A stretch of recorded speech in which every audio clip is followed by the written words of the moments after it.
capítulo 1, versículo 18, Santiago 1, 18. Y hoy acabamos la primera sección de la carta. Título de mensaje: salvos por libre albedrío.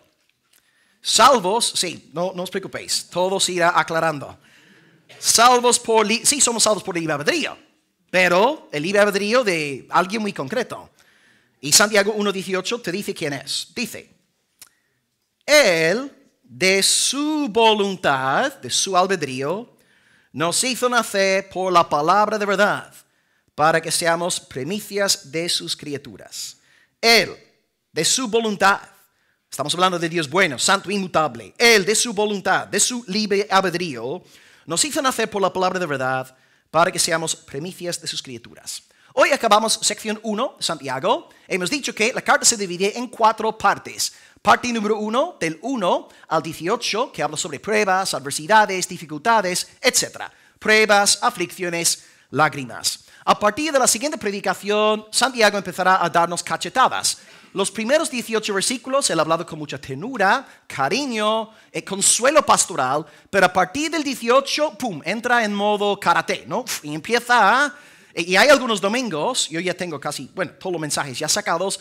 Hay domingos, honestamente, que no tengo ganas de venir a culto, a predicaros.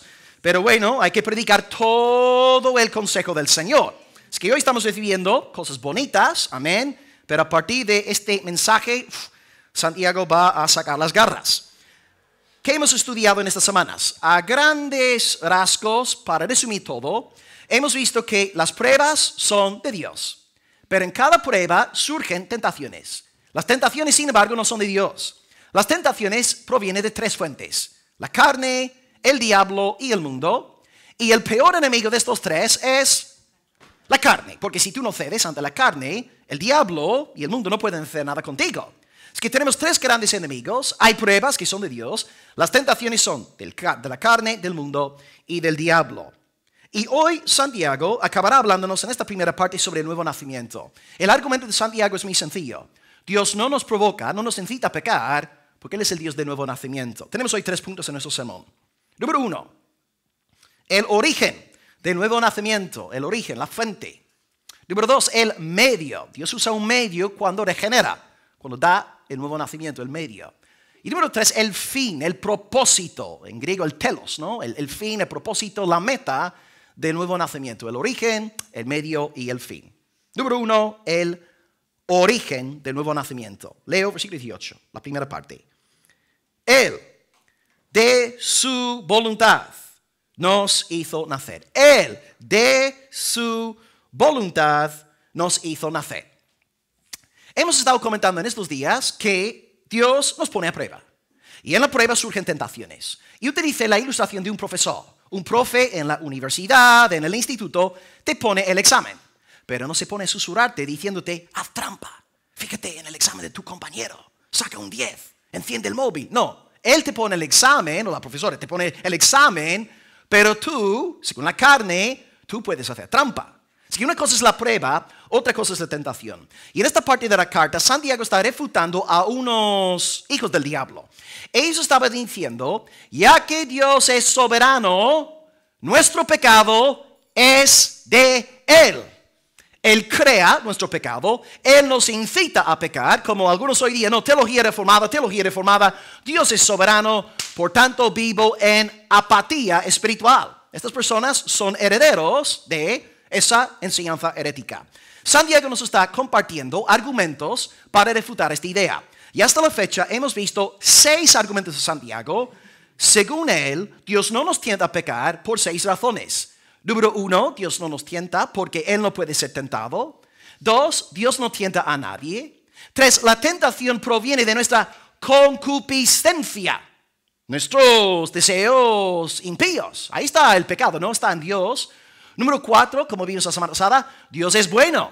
Y si Dios es bueno, no puede animarnos a hacer lo malo. Lo bueno contradice lo malo.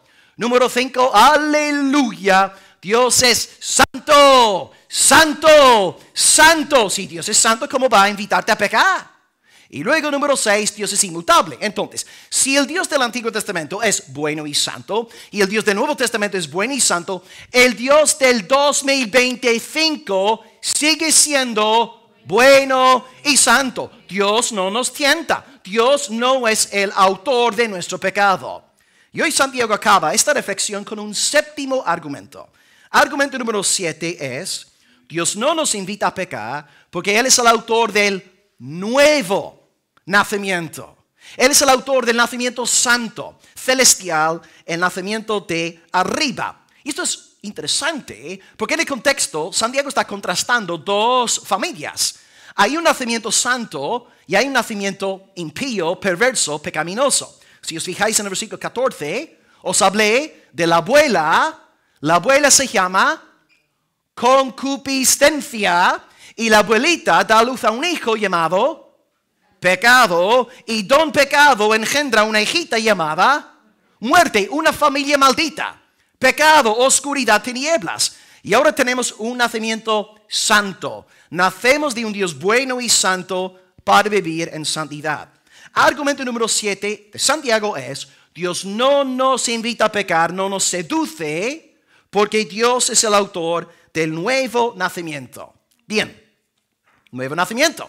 ¿De qué va este tema? El texto clásico es Juan 3. Todos lo conocéis. Prediqué sobre aquel pasaje hace 3 años en la iglesia. Jesús conversa con un teólogo profesional, un fariseo llamado Nicodemo, ¿verdad? Y Jesús dice, Juan 3:6, lo que es nacido de la carne es; lo que es nacido del espíritu es. Hay dos nacimientos. Según la carne, nacemos en pecado, sujetos al mundo, a la tiranía de Satanás, y en ese estado bebemos el pecado como si fuera agua. Pero en el nacimiento espiritual del cielo, del Espíritu Santo, nosotros empezamos a desear lo santo, lo puro, lo limpio, lo que agrada al Señor. Y Jesús habla en repetidas ocasiones sobre este nuevo nacimiento en su charla con Nicodemo. De hecho, 3 veces él usa la expresión públicamente nacer de nuevo. Juan 3:3 dice, de cierto te digo, que el que no naciere de nuevo no puede ver el reino de Dios. Ahí está la expresión, no naciere de nuevo. Luego versículo 5, Juan 3:5, de cierto te digo, que el que no naciere de agua y del Espíritu no puede entrar en el reino de Dios. Y luego tenemos Juan 3:8, no te maravilles de que te dije, os es necesario nacer de nuevo. Hay un nuevo nacimiento. Hay un nacimiento del Espíritu. Hay un nacimiento del Señor. Por tanto, por un lado, todos nacemos carnalmente, ¿verdad? José, que celebramos su cumpleaños, 1969, nació nuestro querido hermano José. Gloria a Dios, él nació, pero aleluya, José, años más tarde, décadas más tarde, experimentó el nuevo nacimiento. Dios lo hizo una nueva criatura. Y si eres salvo, pasó lo mismo contigo. Todos nacemos carnalmente hablando, pero Dios en su gracia nos concede el segundo nacimiento. Ahora es curioso porque cuando Nicodemo está charlando con Jesús aquí y él habla del nuevo nacimiento, Nicodemo le lanza una pregunta a Jesús que una niña de 8 años me hizo cuando yo era neófito en la fe, recién convertido, enseñando la escuela dominical de mi iglesia en el Reino Unido. Y la niña, Hailey, tenía 8 añitos, una chica monísima, preciosísima. Y Hailey, cuando yo estoy hablando a los chicos del nuevo nacimiento, Hailey me pregunta, literalmente tal cual, ¿cómo puedo meterme de nuevo en el vientre de mi madre? Y claro, yo conocía Juan capítulo 3, y cuando ella me suelta esta pregunta, ¿en qué estoy pensando yo? Estoy pensando en Nicodemo, exactamente la misma pregunta. Nicodemo, el problema con él es que está interpretando a Jesús de forma literal. Hay que tener cuidado. Hay una lectura espiritual del pasaje y luego una lectura literal. Vemos esto en muchos lugares del Evangelio de Juan. Pablo nos nombró el templo. Jesús dice, Juan 2:19, derribad este templo, en 3 días yo lo levantaré. Y los judíos escandalizados, pero vamos a ver, hemos estado aquí construyendo este templo durante 46 años y tú en 3 días piensas levantarlo. Y Juan nos comparte una nota editorial. Él hablaba del templo de su cuerpo, está hablando espiritualmente. O como oró la hermana Isabel esta mañana, ¿no? Está Jesús con la mujer samaritana el que bebiere del agua que yo le daré no tendrá sed jamás. El agua que yo le daré será en él una fuente que salte para vida eterna. La mujer está pensando en agua literal, en Coca-Cola, en Fanta, en Aquarius. Dame esta agua para que no tenga que venir más a este pozo. Y Jesús de nuevo está hablando del Espíritu Santo, está hablando espiritualmente. Otro caso, Juan 6, el día después de alimentar a los 5,000 con panes y peces, Jesús dice, yo soy el pan vivo que descendió del cielo y da vida al mundo. Y los galileos en su confusión, entendiendo todo literalmente, le dicen, danos siempre este pan. Porque claro, ellos ven a Jesús como un gran líder político. ¡Wow! Comida gratis. ¿Quién no votaría a un político que prometiese comida gratis el resto de nuestras vidas? Pero Jesús está hablando de pan espiritual. No tienes que comerme literalmente, sino espiritualmente. Nicodemo se equivoca aquí, porque está malinterpretando la enseñanza de Jesús. Y por eso necesitamos el Espíritu Santo. Hasta Jesucristo te puede enseñar. Pero si tú no tienes al Espíritu Santo, no te enteras de nada. O sea, yo puedo predicar el mismo sermón al mismo grupo. Y en este grupo, en esta mañana, hay personas que están entendiéndolo todo. ¡Wow! Están viendo nuevas facetas de la verdad. Hay otros que están pensando en el pollo, en la hora, en qué van a hacer ahora en el ordenador, al acabar el culto. No se están enterando de nada. Si el Espíritu no está soplando en nuestro corazón, la palabra no entra en nosotros. Nicodemo no entiende. Y luego Jesús le reprocha diciéndole, pero tú eres un maestro en Israel. Tú eres un teólogo profesional. Si tú vives de predicar la palabra de Dios, ¿no entiendes lo que te estoy diciendo? Jesús dice esto porque la doctrina del nuevo nacimiento no es nueva. Él no la inventó, Él no la creó. Encontramos esta doctrina claramente anunciada en el Antiguo Testamento. Y de hecho hay una parte muy específica del Antiguo Testamento donde leemos acerca del agua y del Espíritu y de nueva vida. Y esta parte, a ver si alguien sabe dónde está. Ezequiel, muy bien. Ezequiel, sí. Ezequiel, la primera respuesta fue la correcta. Ezequiel 36 y 37. Porque claro, yo sé que en esas Biblias están ahora divididas, pero sabéis que así no fue. La Biblia fue escrita como un solo hilo de pensamiento, un solo párrafo. Y ahí tenemos las imágenes de agua, del Espíritu y de nueva vida. Os cito, por ejemplo, Ezequiel 36, 25-26. Dice, yo esparciré sobre vosotros agua. Ahí está el agua que Jesús está nombrando en Juan 3. Agua limpia y seréis limpiados de todas vuestras inmundicias. Porque el Espíritu Santo nos limpia aplicando la sangre de Cristo en nuestro corazón. Os limpiaré de todos vuestros ídolos. Os daré corazón nuevo. Pondré espíritu nuevo dentro de vosotros. Quitaré de vuestra carne el corazón de piedra y os daré un corazón de carne. Ahí está la doctrina de Juan capítulo 3. Y si saltamos a Ezequiel 37, mismo párrafo en el hebreo, tenemos aquí también una preciosa promesa de Dios. Ezequiel 37, 13. Sabréis que yo soy el Señor cuando abra vuestros sepulcros y os saque de vuestras sepulturas, pueblo mío. Pondré mi espíritu en vosotros y viviréis. Ahí tenemos las imágenes. Agua, espíritu, nueva vida. Agua, espíritu, nueva vida. Jesús viene enseñando a Nicodemo sobre el nuevo nacimiento. Agua, espíritu, nueva vida. Nicodemo, ¿cómo es que no me entiendes? ¿Acaso no eres un teólogo? ¿Acaso no enseñas en la sinagoga? ¿Cómo no me vas a entender? Y para realmente hacer hincapié en Ezequiel, Jesús luego dice en Juan 3:8, para que quede bien claro al profesor, al maestro, el viento sopla de donde quiere. Porque en Ezequiel 37, el valle de los huesos secos y muertos, es el Espíritu el que opera a través de la predicación del profeta, dando nueva vida a los huesos secos y muertos. Amados, la doctrina del nuevo nacimiento no es creación del Nuevo Testamento. Es fruto de la revelación antigua, el Antiguo Testamento. Y según la profecía de Ezequiel que hemos nombrado, el Espíritu Santo cuando te da nueva vida, cuando te resucita, cuando te recrea, Él hace dos obras en ti. Una negativa, otra positiva. Una negativa, la otra positiva. ¿Qué queréis oír primero? ¿La negativa o la positiva? La negativa, ok. La negativa en primer lugar, el Espíritu Santo nos lava, nos limpia de pecado. Porque como dije la semana pasada, según Arthur Pink, el Espíritu Santo es el gran aplicador.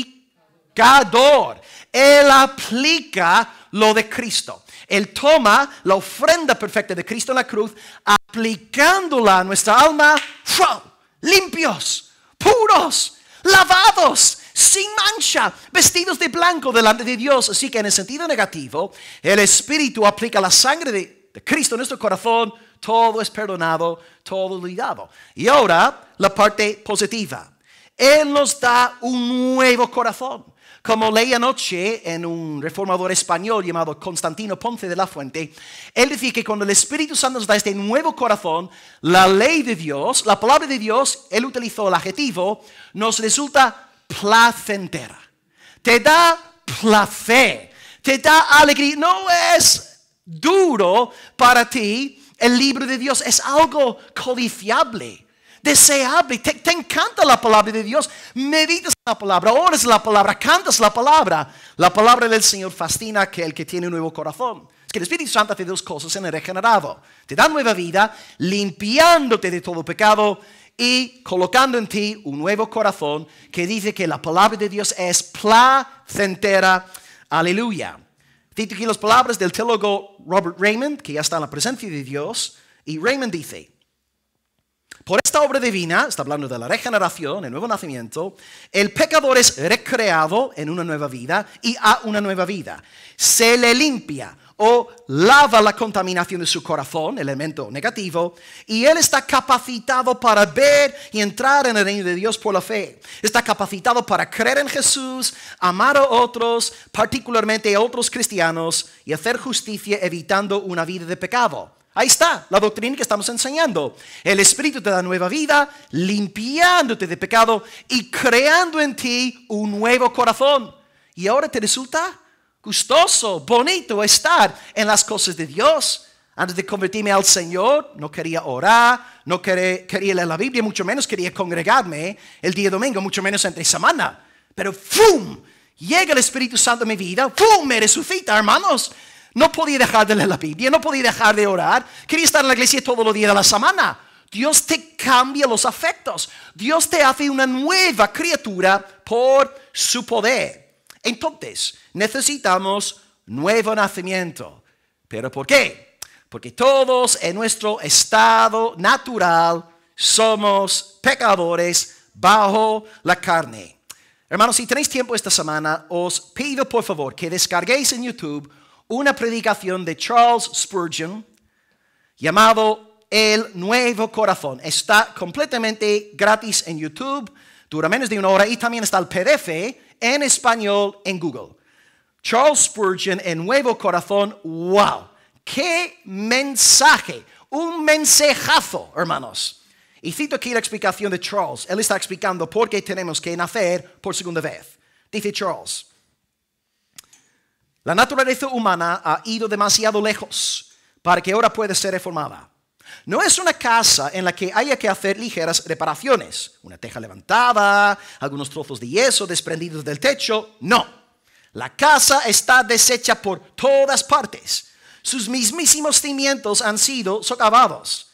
No hay una sola viga que no haya sido carcomida por la polilla. Desde el tejado hasta lo más profundo de su base no queda nada ileso en ella. Todo está en mal estado y a punto de derrumbarse.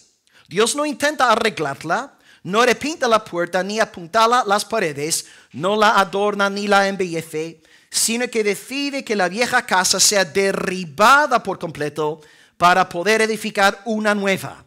Está demasiado ruinosa, repito, para ser restaurada. ¿Por qué necesitas tú un nuevo nacimiento? Porque según tu estado natural eres esta casa, totalmente derribada, destruida.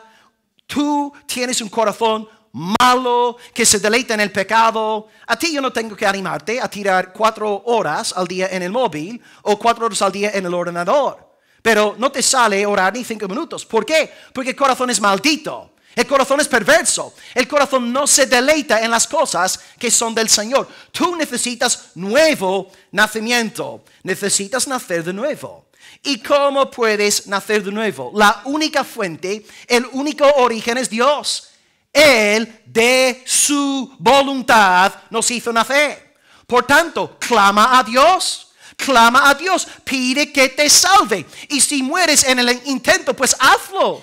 Pero si no eres salvo, clama. Lucha con el Señor. Sálvame. Dame fe. Dame arrepentimiento. Órale a Dios. Clama al Señor. Y después de 10 sesiones de consejería conmigo, te voy a decir lo mismo en la 10ª clase que la primera. Clama a Dios. Yo no te puedo salvar. Los evangelistas de nuestra iglesia no te pueden salvar. Solamente Dios te puede salvar. Clama a Dios. Y si tú sinceramente clamas a Dios por la salvación, salvo serás. Porque es Dios quien pone este deseo en los suyos. Él nos hace nacer de nuevo por su voluntad. Y me encanta aquí, es lenguaje eficaz. No es, bueno, la voluntad de Dios hace que sea posible que sea salvo, línea arminiana. No, es la voluntad de Dios te salva. Eficazmente Dios salva a su pueblo predestinado. Tú no pintas nada aquí. Piensa en tu nacimiento. No, ahí está una vez más José. 1969 nace el pequeño hermano Amador, ¿no? Y él no llamó a su papá 9 meses antes de nacer pidiendo ser concebido. Él no sacó el móvil, él no se puso en contacto con sus padres. Él recibió su nacimiento como un regalo. Un regalo de parte de sus progenitores, en su caso sus padres. Y así también en el nuevo nacimiento. No es la voluntad de varón, no es la voluntad de la carne. Juan 1:13 dice que hemos renacido no según la voluntad de varón, no según la voluntad de carne, sino según la voluntad de Dios. Juan, Santiago y Jesús nos están enseñando lo mismo. La salvación es del Señor. Así que sí es correcto decir que la salvación es por libre albedrío. Yo digo amén a esta declaración. Pero ¿qué pasa? En nuestros días se ha torcido y como somos tan humanistas, antropocéntricos, ahora pensamos, no, la salvación es por mi libre albedrío. Vamos a ver, tú en tu estado natural, tú odias a Dios. Tú aborreces a Dios, tú huyes de Dios. ¿Cómo vas a ser salvo tú? Dios nos salva según su libre albedrío, su libre voluntad. Por tanto, soli Deo gloria. La salvación es del Señor y su buena voluntad. Y antes de acabar este primer punto, como este sermón de Spurgeon, wow, es tan impactante, quiero leeros rápidamente unas 4 citas breves de mensaje. Mira, estos textos los tengo que compartir con los hermanos para mayor edificación. Cita número 1, todo viene a corroborar lo que estamos aquí viendo. Dice Spurgeon, este cambio es un cambio por gracia, libremente concedido, sin ningún mérito por parte de la criatura, sin ningún deseo o buena voluntad que lo procedan. Dios lo obra por su propio beneplácito, no por la voluntad del hombre. Amén. Cita número 2. No hubiera sido yo salvo si el soplo eficaz de su gracia no me hubiese perseguido, venciendo toda oposición en su fuerza irresistible. Él conquistó mi depravada voluntad, haciéndome inclinar ante el cetro de su gracia. Amén, amén. Cita número 3. El hombre se resiste con toda su fuerza, pero todo su poder, tan tremendo como es para el pecado, no tiene punto de comparación con la virtud majestuosa del Dios Altísimo cuando cabalga en su carroza de salvación. Él salva irresistiblemente y victoriosamente conquista el corazón del hombre. Amén, amén, amén. Y cita número 4. El Señor da al hombre un nuevo corazón simplemente porque así lo desea. Esta es la única razón. Amén, amén, amén, amén. Gloria al Señor que nos salva por su buena voluntad. Yo tenía ganas de invitar al pastor Charles a predicarnos aquí en Almería. Llamé a Londres y me dijeron que falleció en 1892. Pues ya está. Pensé voy a llamar al doctor Noé Acosta del Seminario Reformado Latinoamericano para que nos predique en 2 semanas. Así que lo siento, hermanos, Spurgeon no estará con nosotros, pero sí que el doctor Acosta ocupará su lugar. Para ir acabando este primer punto, si tú eres salvo en esta mañana, no te gloríes en ti mismo. No es que yo soy mejor que mis hermanas, porque tengo un corazón más suave, más blando, más dulce. No, tú eres maldito. Tú eres malo con M mayúscula. La única diferencia entre ti y tus seres queridos no salvos es la voluntad divina, el poder de Dios, y de esta manera Él recibe el 100% de la gloria en tu salvación. Dios te salvó, tú no te salvaste a ti mismo, a Dios da gloria. Así que hoy, si eres salvo, y tú puedes decirme en esta mañana de todo corazón, pastor, para mí la ley de Dios es placentera, deseo andar en estos mandamientos, son mi libertad. Pues yo te digo, gloria a Dios. Tú eres un trofeo de la gloria de Dios. Qué bonito ver cómo Dios obra en los corazones. La hermana Encarni el otro día le dejé un libro y me encantó lo que pasó el jueves. La hermana, ¿no?, que ama al Señor y está siendo usada por Dios, ¿no?, en la evangelización en la iglesia. Le di un libro y la hermana me comentó que el libro era muy humanista y no quería seguir leyéndolo. Y conforme me iba hablando me entró un gozo en el alma. ¿Ves? Porque cuando estás andando en una atmósfera sana, saludable, te pones una predicación humanista o empiezas a leer un libro con cierta... Es que no puedes seguir leyéndolo, no puedes seguir escuchando. ¿Ves? Dios te va santificando. Y cuando estás tan metido en sol y de gloria, la gloria es solamente para Dios, purifica todo. Me acuerdo cuando estaba en Grenoble, en los Alpes, estudiando en Francia, en mis días de estudiante, y el aire, hermanos, es purísimo. Tú puedes ir por ahí, llenándote los pulmones, aire puro.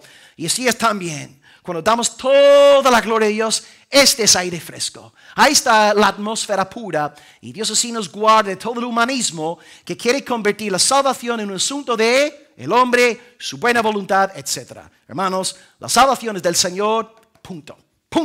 La salvación es del Señor. Número 2. ¿Cuál es el medio que nuestro gran Dios, gracioso Dios, bondadoso Dios emplea para efectuar dicho nuevo nacimiento? La respuesta está en Santiago 1:18, nuestro versículo. Él, de su voluntad, su libre albedrío, nos hizo nacer, 5 palabras, por la palabra de verdad. Por la palabra de verdad. 5 palabras. La pregunta sería, ¿qué es la palabra de verdad? Pues gracias a Dios tenemos la respuesta en la palabra. Efesios 1:13 define la palabra de verdad. Dice Pablo ahí, vosotros, habiendo oído la palabra de verdad, el evangelio de vuestra salvación y habiendo creído en él, etc. La palabra de verdad, es decir, el instrumento, la herramienta empleada por Dios en el día de otorgar el nuevo nacimiento, se llama el Santo Evangelio, la gloria de la iglesia. Y esta palabra es verdad, porque número 1 es verdad, no es ninguna mentira. Y número 2, esta palabra testifica de aquel que es la verdad. ¿Quién dijo, yo soy el camino, yo soy la verdad, yo soy la vida? El Señor Jesús es la palabra de verdad, porque el Evangelio no habla de nosotros mismos, nos habla del gran Salvador, el Señor Jesús. ¿Y qué es el Evangelio? Es un mensaje de capitalismo, comunismo, progresismo. ¿De qué va el Evangelio? Es un mensaje de autoayuda, psicología barata. ¿De qué va el Evangelio? Pues una vez más, gracias a Dios, tenemos el Evangelio definido en la Biblia. Pablo nos define el Evangelio, 1 Corintios 15, versículo 3. Cristo murió por nuestros pecados, conforme a las Escrituras. Él fue sepultado y resucitó al tercer día, conforme a las Escrituras. Ahora, observad. Pablo dice 2 veces, conforme a las Escrituras. Conforme a las Escrituras. Una vez más, el Evangelio no se inventó del Nuevo Testamento. El día martes, online, nosotros como iglesia estudiamos que la primera declaración del Evangelio, ¿dónde está? El protoevangelio, Génesis 3, versículo. El Evangelio es tan antiguo como la creación, hermanos. Ahí en el huerto del Edén, Dios proclamó el Evangelio.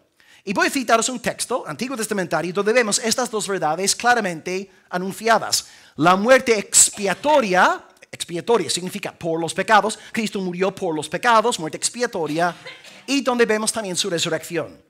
Isaías 53:10. Con todo el Señor quiso quebrantarlo, sujetándole a padecimiento. Y ahora aquí está la parte que me interesa. Cuando haya puesto su vida en expiación por el pecado, muerte expiatoria, muere por nuestros pecados, verá linaje, vivirá por largos días y la voluntad del Señor será en su mano prosperada. Muerte expiatoria. Cristo muere por los pecados. Y de hecho, si estudias el resto del capítulo, Isaías 53, te dice en varias ocasiones que Él herido fue por nuestras rebeliones, molido por nuestros pecados. Versículo 5. También te dice, el Señor cargó en Él el pecado de todos nosotros. Muerte expiatoria. Por eso Pablo dice, Cristo murió por nuestros pecados conforme a las Escrituras. Pero si te fijas bien en el versículo de Isaías, también te habla de la resurrección. Te dice, después de dar su vida en expiación, verá linaje, vivirá por largos días. Y te haces la pregunta, pero vamos a ver, si una persona acaba de fallecer, ¿cómo puede vivir durante muchos años y ver cosas? Pues hermanos, tenemos que ir a la promesa de la resurrección. Como dice la Biblia de Estudio, Herencia Reformada, una larga vida después de su muerte y entierro implica la resurrección. Ahora, si tú me preguntaras a mí, Will, ¿qué texto utilizarías tú para defender la resurrección de Jesús? Hay uno, el clásico, que fue usado por Pedro en Hechos 2 y Pablo en Hechos 13. A ver si alguien sabe dónde se encuentra. Es un salmo. Very good. Salmo 16, versículo 10, escrito por David, no dejarás mi alma en el Seol, ni permitirás que tu santo vea corrupción. Es una bomba, hermanos. Pedro se pone a predicar en el día de Pentecostés. Lanza la bomba. Salmo 16. ¿No creéis que Jesucristo es el Mesías profetizado si Él resucitó? Cito las palabras de Pedro en Hechos 2. Dice, se os puede decir libremente del patriarca David que murió y fue sepultado. Su sepulcro está con nosotros hasta el día de hoy. Pero siendo profeta y sabiendo que con juramento Dios le había jurado que de su descendencia en cuanto a la carne levantaría al Cristo para que se sentase en su trono, viéndolo antes, habló de la resurrección de Cristo que, y ahí está la cita, su alma no fue dejada en el Hades. Está citando textualmente Salmo 16:10. Ni su carne vio corrupción. A este Jesús resucitó Dios, de lo cual nosotros somos testigos. ¡Pum! Cristo es el Mesías. Cristo es el Hijo de Dios. Toma Salmo 16, ¡pum! Y lanza la bomba. Y luego en Hechos 13 Pablo hace exactamente lo mismo. Cito las palabras del apóstol. A la verdad David, habiendo servido su propia generación según la voluntad de Dios, durmió. Dormir es un eufemismo para hablar de la muerte, en efecto. Él fue reunido con sus padres y vio corrupción. ¿En qué está pensando al decir esto? Salmo 16, versículo 10. Mas aquel a quien Dios levantó no vio corrupción. Sabe pues esto, varones hermanos, que por medio de él se os anuncia perdón de los pecados. De todo aquello, por la ley de Moisés, que no pudisteis ser justificados, en Cristo ahora es justificado todo aquel que cree. Pedro en Jerusalén toma Salmo 16, la resurrección. Pablo en Antioquía de Pisidia, Hechos 13, Salmo 16. Cristo ha resucitado. El mensaje que predicamos es Cristo crucificado y Cristo resucitado. Cuando salimos a evangelizar a nivel individual, cuando salimos a evangelizar a nivel congregacional, predicamos el evangelio. No predicamos humanismo, predicamos la muerte expiatoria de Jesús y su resurrección. Y si tú crees en este mensaje, en este Cristo, recibirás perdón de los pecados y vida eterna. Por tanto, cree y arrepiéntete, pon tu fe en Jesucristo. Y este mensaje, hermanos, es poder de Dios para salvación a todo aquel que cree. Por eso Pedro nos dice, 1 Pedro 1:23, hemos renacido no de simiente corruptible, sino de incorruptible por la palabra de Dios que vive y permanece para siempre. Hay poder poder, sin igual poder en la palabra, en el evangelio del Señor nuestro Dios. Este evangelio es poder de Dios para salvación. Y por eso en la iglesia predicamos el evangelio. Pablo dice en los Corintios, 1 Corintios 4:5, yo os engendré mediante el evangelio. El poder está en el evangelio de Jesucristo. Dice el comentarista Simon Kistemaker, cuando este evangelio es proclamado, Dios regenera al pecador y lo reforma, haciendo de él una nueva creación. Aleluya. Qué importante es predicar el evangelio. Hermanos, en cuanto a vuestras oraciones por mí, yo sé que hay muchas oraciones que podéis levantar pensando en el pastor, pero por favor, petición número uno, amado Padre, que nuestro pastor predique fielmente el evangelio del Señor Jesucristo. Dale un ministerio evangélico en el sentido puro de la palabra. Hermanos, es difícil encontrar una iglesia genuinamente evangélica. Vosotros que habéis salido de Almería, habéis estado en otras iglesias un domingo, habéis visto la realidad. ¿Cuántas iglesias en la lista de Ferede, nuestro brazo legal, cuántas de estas iglesias supuestamente evangélicas realmente están anunciando el santo evangelio? Aquí en España vas a una iglesia y te están hablando de moralismo, haz esto, no hagas lo otro. Leyes, reglas, normas, cada uno imponiendo su propia voluntad. Vas a otra iglesia, emociones, adrenalina evangélica, luces apagadas, máquina de humo, musiquita de fondo. Vas a otra iglesia, la nación de Israel, si Donald Trump es el anticristo porque quiere adueñarse de la franja de Gaza, Israel, Putin, Ucrania, Zelensky, 666. Vas a otra iglesia, milagros, señales, prodigios. Vas a otra iglesia, profetas, apóstoles. Hermanos, ¿dónde están las iglesias evangélicas? ¿Dónde están las iglesias que están predicando fielmente la muerte expiatoria de Cristo y su resurrección al tercer día? Oh Señor, por favor, en España, levanta iglesias evangélicas. No podemos simplemente decirle, Señor, levanta iglesias. Las iglesias están podridas y decadentes. Señor, levanta iglesias evangélicas. Y levanta a obreros evangélicos que den a conocer las excelencias del Señor Jesucristo. ¿Y por qué, hermanos? ¿Por qué tanto? ¿Por qué repetimos esto tanto? ¿Por qué tanto hincapié en el evangelio? Porque número uno es el mensaje que Dios usa para salvar. No los consejos del pastor, no la filosofía del mundo, no los vídeos de YouTube. El evangelio es poder de Dios para salvación. Yo puedo gritar, levantar mi voz, tirar 3 horas en el púlpito, pero el evangelio en el poder del Espíritu Santo es la única cosa que puede salvar. Y número 2, predicamos el evangelio porque a diferencia de los sermones humanistas y los libros humanistas centrados en el ego del hombre, el evangelio da toda la gloria al Señor Jesucristo. ¿Qué es lo que Dios el Padre más desea? ¿Qué es lo que el Espíritu Santo más quiere ver en este mundo? La glorificación de Jesucristo hasta los confines de la tierra. Y Dios nos ha dejado el santo evangelio para que su Hijo sea una alabanza, una gloria en todas las naciones. Es que número 1, predicamos el evangelio porque es poder de Dios para salvación. Número 2, predicamos el evangelio porque da toda la gloria a Jesús y no permite que el hombre sea glorificado. Es que gózate en este evangelio. Agradó a tu Dios salvarte mediante la locura de la predicación. Porque te pones a pensar en el evangelio, es una locura. Es una locura en cuanto a su contenido, es una locura en cuanto a su comisión. Su contenido, ¿no? Aquí estoy yo predicando, diciendo sois malos, sois casas derribadas.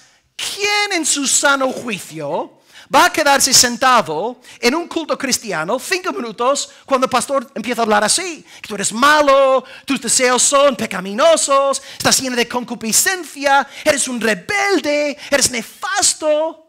La gente no quiere recibir esto. Y luego digo a la gente, la única salvación está en la justicia de otro.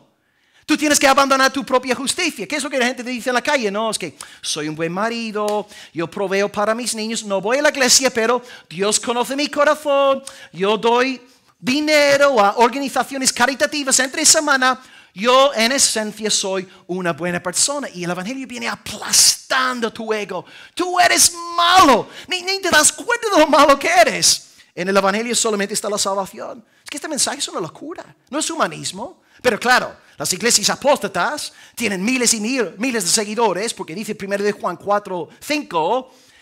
El mundo los oye porque ellos hablan conforme al mundo. Es que tienes una iglesia humanista con predicación humanista, vas a tener a feligreses humanistas centrados en su ego, en su yo. Pero predicas el santo evangelio, dando gloria al Señor Jesucristo, los feligreses ahí será gente enamorada del Señor Jesús, gente apasionada por su Salvador, su santo mediador. Es que el evangelio es una locura en cuanto a su contenido, atenta contra la gloria del hombre, el mérito del hombre, pero también es una locura en cuanto a su comisión. Y aquí regreso a Ezequiel 37. Cuando tenemos el texto sobre la resurrección del Espíritu, Ezequiel estaba predicando, bueno, mejor sabéis, ¿a quién está predicando Ezequiel en Ezequiel 37? Huesos secos, muertos. Hermanos, es una locura. Yo literalmente, cuando salgo a predicar el Evangelio, cuando comparto la palabra de Dios, lo que estoy haciendo es una locura. Es un auténtico disparate. O sea, Señor, la gente está muerta en delitos y pecados. Solo tú tienes el poder para resucitar. ¿Por qué me envías a mí a predicar el evangelio? ¿No? Una de las preguntas que más frecuentemente me hacen es: pastor, tú eres de sola Deo Gloria, tú eres de sola gracia, tú eres de solus Christus. Entonces, ¿por qué sales a evangelizar? Si Dios es soberano. Yo siempre respondo diciendo: porque abrazo la locura. Yo sé que vosotros pensáis que yo no tengo cerebro. Vosotros no pensáis que yo estoy en casa pensando: vamos a ver, ¿por qué Dios me envía a predicar si Él ya tiene sus predestinados? ¿Para qué predicar yo? No se trata de ser filósofo. Se trata de ser obediente a la palabra de Dios, de dar a conocer a Jesucristo y confiar en que mi Dios es poderoso para resucitar a los muertos. Amados, yo podría convocar ahora mismo, ¿no?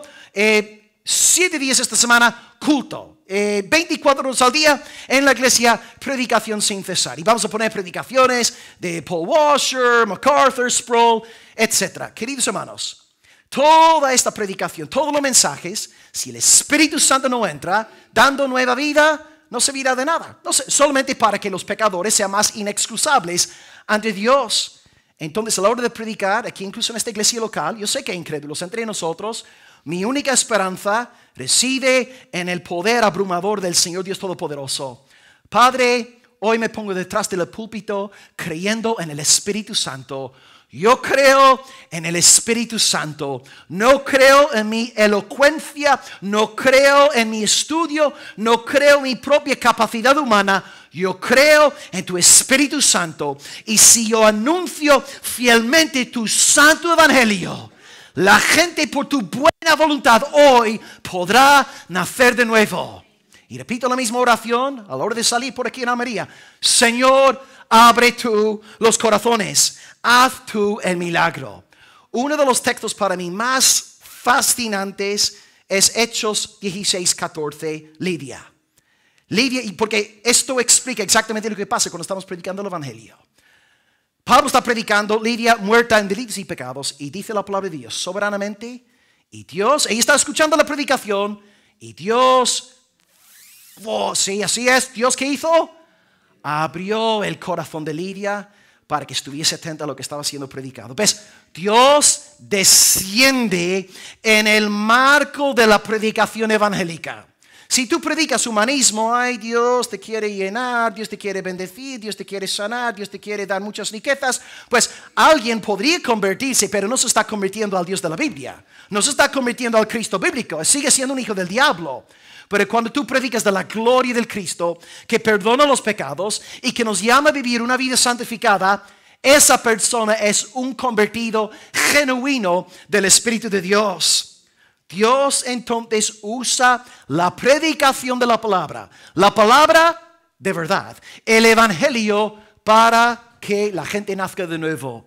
Entonces, si queremos ver nuevo nacimiento, ¿qué debemos hacer? No ser filósofos, no intentar entender lo inescrutable de Dios. No. Predicamos el evangelio orando que el Espíritu Santo haga la obra eficaz en los corazones de los oyentes. Y los otros que somos padres también, sí, cantamos con los peques. leemos con ellos, les enseñamos a orar. Pero todo esto, sin el soplo del Espíritu Santo, no convertirá sus pequeños corazones. Amado Padre, hoy es lunes. Ahora hemos comido, ahora vamos a tener nuestro tiempo de devoción familiar.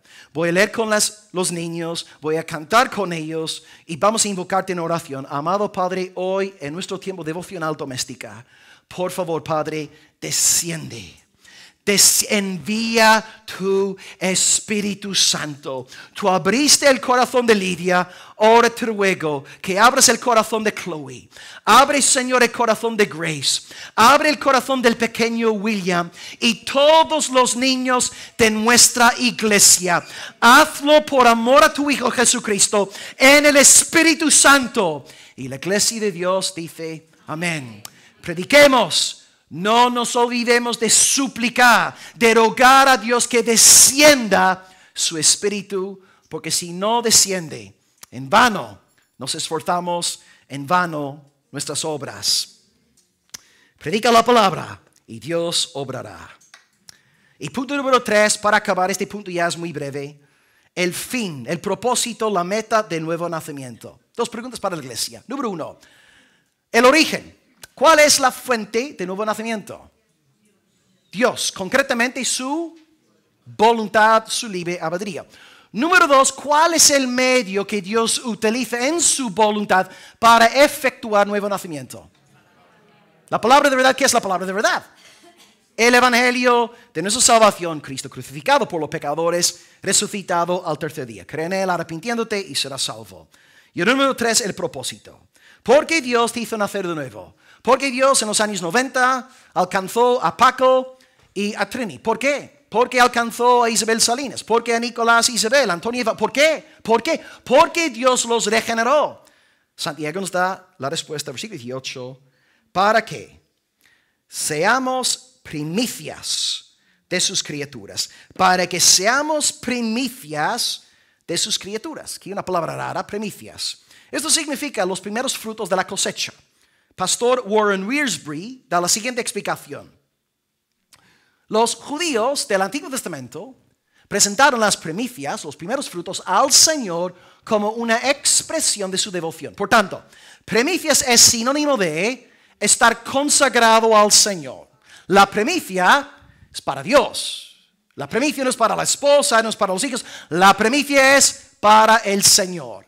Todos los regenerados por la voluntad de Dios son primicias. Es decir, si tú hoy eres regenerado, tú has sido consagrado a Dios. Dios te ha apartado para su alabanza. Tú eres linaje escogido, nación santa, real sacerdocio, pueblo adquirido por Dios. Dios te ha hecho suyo. Tu obra respiras para su gloria, comes para su gloria, bebes para su gloria. Dios te crea con el fin de que te entregues enteramente a Él con todo tu corazón y toda tu alma.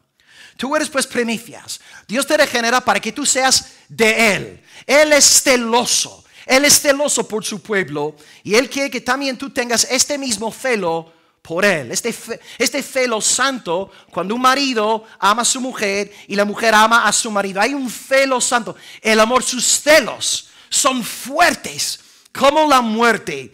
El amor puro y santo es celoso. Y somos primicias de sus criaturas. De sus criaturas. Esto nos regresa, y no voy a volver a leer el pasaje. El domingo pasado os leí Romanos 8, del 19 al 23.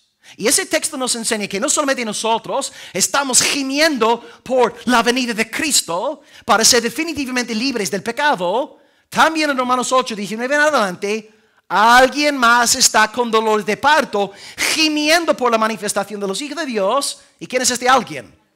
La creación. Toda la creación está esperando la manifestación de los hijos de Dios. Porque ahora la creación está bajo la maldición. La creación, tristemente, desde Adán en adelante, está bajo maldición. Es que tú y yo, en el presente, es un poco paradójico lo que voy a decir, pero creo que me vais a captar la idea. Nosotros somos nuevas criaturas. Tenemos sí un pie en el siglo venidero, pero tenemos otro pie todavía en este mundo. Vivimos, por así decirlo, entre los tiempos. Yo no tengo que esperar a que venga Cristo para ser nueva criatura. 2 Corintios 5:12. Si alguno está en Cristo Jesús, nueva criatura es. Yo, marzo 2025, soy nueva criatura. Sí, así es. Yo ya soy nueva criatura. No tengo que esperar a la segunda venida para ser nueva criatura. Sí, recibiré la plenitud de mi herencia, la glorificación de mi hermoso cuerpo, pero ahora, mientras tanto, un pie en el mundo, un pie en el siglo venidero. Vivimos entre los tiempos. Y aleluya, hay muchos conflictos, lágrimas, ¿verdad? Luchas con el pecado, pero tenemos esta confianza, que Él que comenzó en nosotros la buena obra, la perfeccionará hasta el día de Cristo. Palabra del Señor. Dios nos salva por su buena voluntad y nos sostiene hasta la segunda venida por su voluntad. Entonces, este nuevo nacimiento que tú ya has experimentado, que todavía estás esperando la consumación, un pie aquí, un pie allá, porque la gente te pregunta, Will, ¿tú estás actualmente viviendo en algo dulce? ¿O tú estás sentado en lugares celestiales con Cristo Jesús? ¿Cuál es la respuesta correcta? Ambos. Es una falsa alternativa. Yo estoy simultáneamente aquí, en General Luque, Almería, pero hoy, espiritualmente hablando, estoy reinando con Cristo. Estoy sentado en lugares celestiales y cuando venga Jesús será realidad corporal en todos los sentidos. Vivimos entre los tiempos y esta regeneración que tú y yo hemos experimentado se hará cósmica. Os comenté el domingo pasado, hay dos textos del Nuevo Testamento que hablan de la regeneración. Tito 3:5 y Mateo 19:28. Tito 3:5 es un texto de regeneración individual. La salvación de Paco, de Noemí, de Estela, etc. Pero el texto de Mateo 19:28 es cósmico. Regeneración universal global. Jesús dice, de cierto os digo que en la regeneración, cuando el Hijo del Hombre se siente en el trono de la gloria, vosotros que me habéis seguido os sentaréis sobre 12 tronos.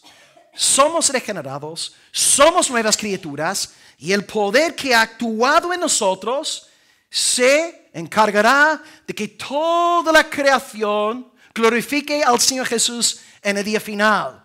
Y yo sé que es algo que he dicho mucho aquí en el púlpito, pero lo repito porque viene en línea con la prédica. Yo salgo, ¿no? Vamos ahora a comer con Paco y Trini, despedirnos de ellos, ¿no? Salimos y podemos ver ahí el puerto, el mar, el cielo, los pajaritos, los gatitos ahí por la calle. ¡Miau! ¡Wow! Todo tan hermoso. Hermanos, estamos en un mundo caído. Fíjate en la hermosura de mi esposa. Podía ser modelo. Esta mujer es una mujer que está viviendo en un mundo de pecado, de maldición. ¿Cómo serán las cosas en el siglo venidero? Si en un mundo caído todo es tan bonito y agradable y hermoso, hermanos, lo que viene es absolutamente espectacular. Gloria a Dios. Hoy pues nos tenemos que preguntar si hemos nacido de nuevo. ¿Soy una nueva criatura? ¿De verdad he nacido de arriba? ¿Cómo lo puedes saber? Porque dentro de ti amas al Señor Jesucristo. Confías únicamente en Él. Ya has dejado de justificarte. Soy buena persona, no soy tan malo, no soy violador, no soy pedófilo. No, has dejado de justificarte. Te has callado ante Dios diciendo, mi salvación es la justicia de Jesucristo. Él es mi salvación.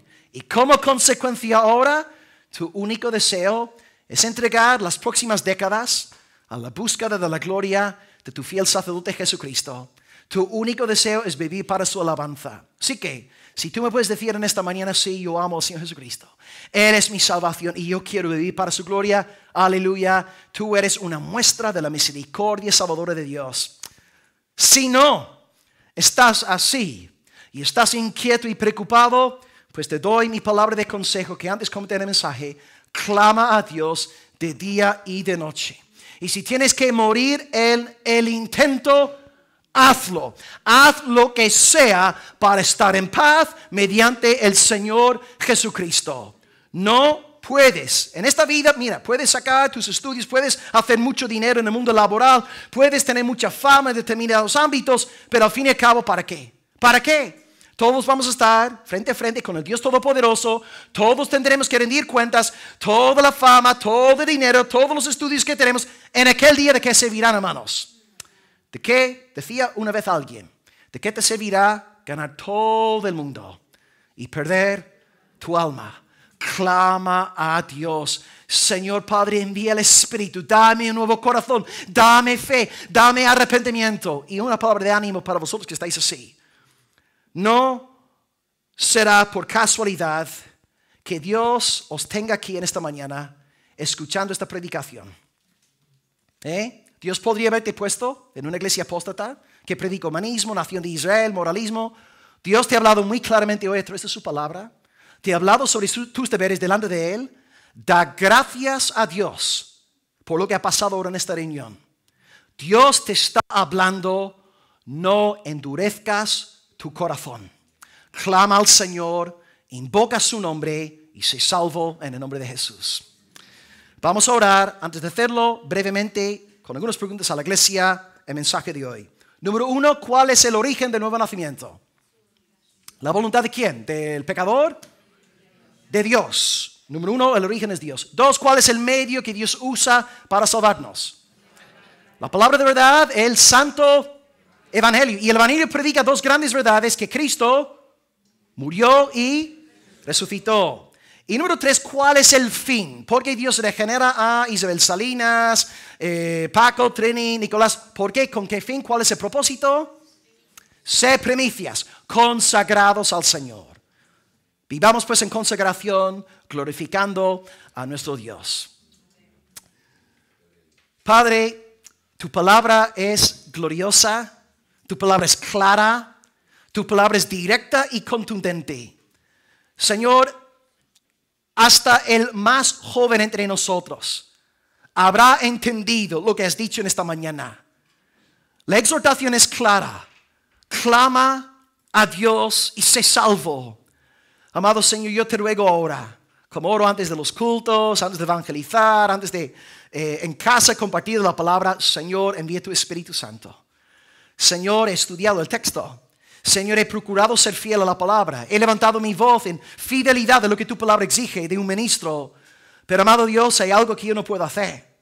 Es regenerar, es dar nueva vida, es resucitar los huesos secos y muertos. Por tanto, amado Padre, en el nombre de Jesús y para su gloria te pedimos, envía tu viento, Señor. Envía tu soplo divino, Dios. Descienda ahora tu Santo Espíritu, Señor, resucitando a estos cadáveres, dándoles nueva vida. Y convierta, Señor, a las personas de esta iglesia en primicias, en gente consagrada, sellada por ti. Amado Dios, en cuanto a aquellos que ya somos de ti, también necesitamos de tu Espíritu Santo. Si bien es cierto que nos salvaste, nos regeneraste, y ahora 30 años más tarde vemos a Paco con nosotros, Trini con nosotros. Después de más de 40 años vemos a Carmina, vemos a Eva, a Isabel Salinas, Nicolás y Isabel. De la misma forma que tu Espíritu empezó la obra, necesitamos que tu Espíritu nos sostenga todos los días de nuestra vida. Porque nosotros encontramos mucha necedad, mucho pecado, mucha rebeldía todavía, mucha ley de pecado en esos miembros. Amado Padre, rogamos que tu buen Espíritu Santo siga santificándonos. Que Él siga lavándonos y siga también escudriñando en aquellos pecados que nos son ocultos. Y amado Señor, haz que esta iglesia sea lo más santa, lo más santificada posible. Amado Señor, santifica tu grey. Como una vez oró nuestra hermana, embellece a tu iglesia aquí en Almería. Haznos resplandecer con esta bella santificación, obra de tu Espíritu Santo. A ti la gloria por nuestro nuevo nacimiento. A ti la gloria por nuestra santificación progresiva. Y a ti la gloria por la gran esperanza que tenemos hoy en el alma. Y por esta gran esperanza que está en la creación, incluso aquí en Almería. La esperanza de la pronta manifestación del Rey de Gloria, Jesucristo, Señor de los ejércitos celestiales, cabeza de la iglesia, Señor del universo. Oh Dios, gracias por darnos esta esperanza. Ven pronto, Señor Jesús. Ven pronto, Señor Jesús. El Espíritu y la novia dicen ven. Y el Señor Jesús dice, he aquí, vengo en breve. Y mi galardón conmigo. A ti la gloria, amado Padre, en el nombre de Cristo, por los siglos de los siglos. Y el pueblo de Dios dice, amén.